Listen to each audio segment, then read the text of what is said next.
नमस्कार सर्वांचं स्वागत आहे रिॲक्शन रोहित या आपल्या यूट्यूब चॅनलवरती. तर आपल्याला माहितीच असेल मराठा आरक्षणासाठी मनोज जरांगे पाटील हे मुंबईकडे रवाना झालेले आहेत आणि तो काही सध्या मनोज जरांगे पाटील जे आहेत ते सध्या पुणे पास केलेले आहेत आणि तोपर्यंतच कालच लगेच महाराष्ट्र शासनाचा एक जमावबंदीचा आदेश हा पारित झालेला आहे आणि आता सर्वात मोठा प्रश्न असा जमलेला आहे, म्हणजेच निर्माण झालेला आहे की आता जो काही मनोज जरांगे पाटलाचा जो काही आंदोलन आहे तो कुठेतरी चिरडण्याचा प्रयत्न चालू आहे का? कारण मोर्चा हा सुरळीतपणे चालू आहे.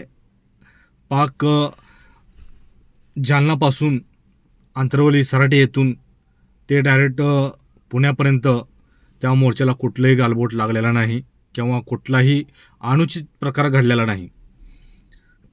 परंतु तरीही महाराष्ट्र शासन जर असं 144 कलम लावून जमावबंदीचे जर आदेश असे पारित करत असेल तर कुठेतरी मराठा आरक्षणचं जे काही एकंदरीत भव्य मोठं आंदोलन आहे ते कुठेतरी चिरडण्याचा प्रयत्न चालू आहे का?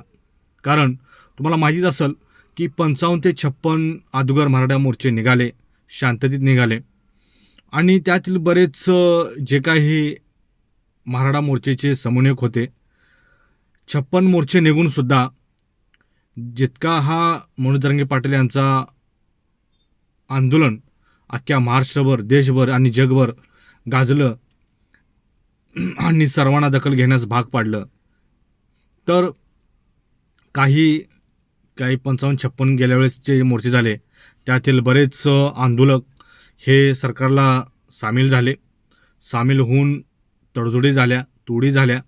परंतु जरांगे पाटील हे मोडेल पण वाकणार नाही यातले आहेत. कारण त्यांनी असा सरकारला चांगलं धारेवर धरलेलं आहे, तर सरकारला झुकवण्याचं त्यांचं एकंदरीत कारण आहे. बरेच जे काही सरकारचे आपण मध्यस्थी करणारे लोक म्हणूया, मध्यस्थी करणारे लोक मनोज जरांगेला मॅनेज करण्याचा प्रयत्न केला, परंतु मनोज जरांगे हे कोठेही मॅनेज झालेले नाहीत. त्यांनी आपलं आंदोलन लास्टपर्यंत आहे तेच ठेवलं आणि आज सध्या ते मुंबईला रवाना झालेले आहेत आणि रवाना झाले आहेतच, परंतु तिथंच सरकारने आडकाठी घातलेली आहे. तर जमावबंदीचे आदेश लागू केलेले आहेत.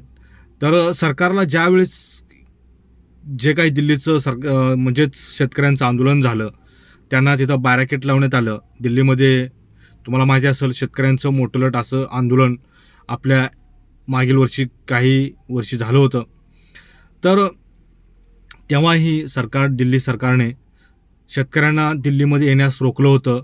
पूर्ण दिल्लीला जिथे जिथे एंट्री आहेत तेथे बॅरिकेड्स लावून तिथं शेतकऱ्यांना रोखण्यात आलं.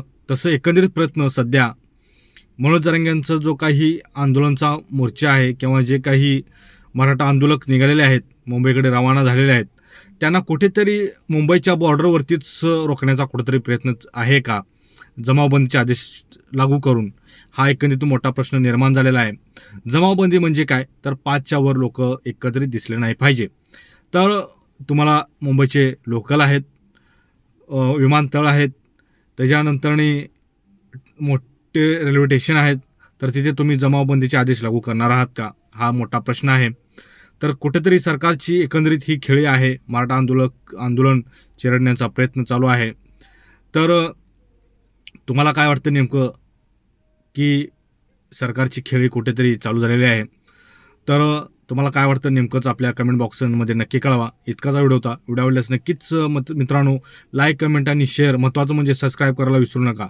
जय हिंद, जय शिवराय, जय भीम.